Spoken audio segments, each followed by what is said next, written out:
द्वापर के सबसे महान योद्धा भीष्म पितामह सरसैया पर पड़े सूर्य के उत्तरायण होने की प्रतीक्षा कर रहे थे। तभी उनके कानों में एक परिचित ध्वनि शहद घोलती हुई पहुंची।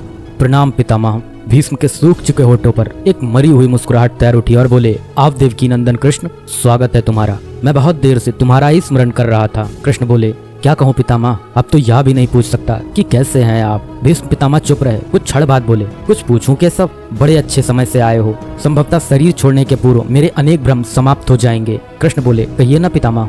भीष्म पितामह ने कहा, एक बात बताओ कृष्ण, तुम तो ईश्वर हो ना। कृष्ण ने बीच में ही टोका और कहा, नहीं पितामह, मैं तो आपका पौत्र हूँ, ईश्वर नहीं। भीष्म उस घोर पीड़ा में भी ठहाके लगाकर हंस पड़े और बोले, कृष्ण, मैं अपने जीवन का स्वयं कभी आकलन नहीं कर पाया। संभवतः नहीं जानता कि अच्छा रहा या बुरा, पर अब तो इस धरा से जा रहा हूँ कन्हैया, अब तो ठगना छोड़ दो। कृष्ण भीष्म पितामह के थोड़ा करीब आए और उनका हाथ पकड़कर बोले, कहिए पितामह, क्या पूछना चाहते हैं आप। भीष्म पितामह बोले, एक बात बताओ कन्हैया, इस युद्ध में जो हुआ वो ठीक था क्या। कृष्ण ने कहा, किसकी ओर से पितामह, पांडवों की ओर से या कौरवों की ओर से। भीष्म पितामह ने कहा, कौरवों के कृत्यों पर चर्चा का तो कोई अर्थ ही नहीं रहा कन्हैया, पर क्या पांडवों की ओर से जो हुआ वो सही था।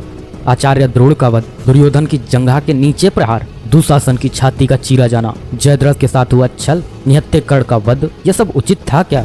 कृष्ण ने कहा, इसका उत्तर मैं कैसे दे सकता हूँ पितामह, इसका उत्तर तो उन्हें देना चाहिए जिन्होंने यह किया। उत्तर दे दुर्योधन का वध करने वाले भीम, उत्तर दे कर्ण और जयद्रथ का वध करने वाले अर्जुन। मैं तो इस युद्ध भूमि में कहीं था ही नहीं पितामह। भीष्म पितामह ने कहा, अभी भी छलना नहीं छोड़ोगे कृष्ण। अरे विश्व भले कहता रहे कि महाभारत को अर्जुन और भीम ने जीता, पर मैं जानता हूँ कन्हैया कि यह तुम्हारी और केवल तुम्हारी विजय है। मैं तो उत्तर तुम्ही से पूछूंगा कृष्ण।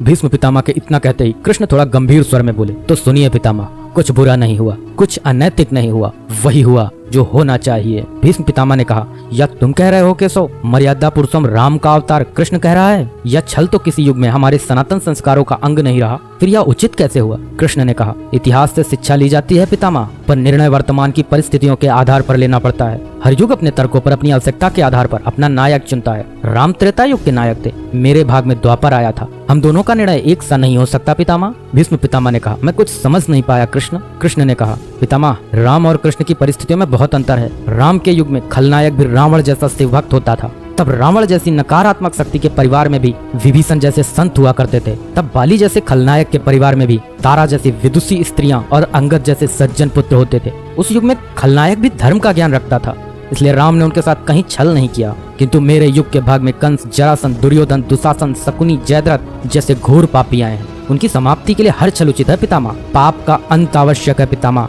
वह चाहे जिस विधि से हो। भीष्म पितामह ने पुनः प्रश्न किया, तो क्या तुम्हारे इन निर्णयों से गलत परंपराएं नहीं प्रारंभ होंगी केशव। क्या भविष्य तुम्हारे इन छलों का अनुसरण नहीं करेगा, और यदि करेगा तो क्या यह उचित होगा। कृष्ण ने कहा, भविष्य तो इससे भी अधिक नकारात्मक आ रहा है पितामह। कलयुग में तो इतने से भी काम नहीं चलेगा, वहाँ मनुष्य को कृष्ण से भी अधिक कठोर होना होगा, नहीं तो धर्म समाप्त हो जाएगा। जब क्रूर और अनैतिक शक्तियां सत्य एवं धर्म का समूल नाश करने के लिए आक्रमण कर रही हों, तो नैतिकता अर्थहीन हो जाती है पितामह। तब महत्वपूर्ण होती है विजय, केवल विजय। भविष्य को यह सीखना ही होगा पितामह। भीष्म पितामह ने पूछा, क्या धर्म का भी नाश हो सकता है केशव, और यदि धर्म का नाश होना ही है तो क्या मनुष्य इसे रोक सकता है। कृष्ण ने कहा, सब कुछ ईश्वर के भरोसे छोड़कर बैठना मूर्खता होती है पितामह। ईश्वर स्वयं कुछ नहीं करता, केवल मार्गदर्शन करता है। सब मनुष्य को ही स्वयं करना पड़ता है। आप मुझे भी ईश्वर कहते हैं ना, तो बताइए ना पितामह, मैंने स्वयं इस युद्ध में कुछ किया क्या।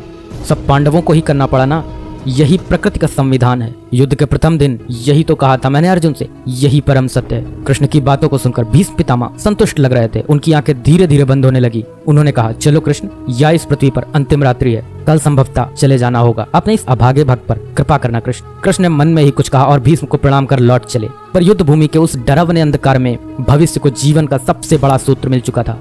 जब अनैतिक और क्रूर शक्तियां सत्य और धर्म का विनाश करने के लिए आक्रमण कर रही हों, तो नैतिकता का पाठ आत्मघाती होता है।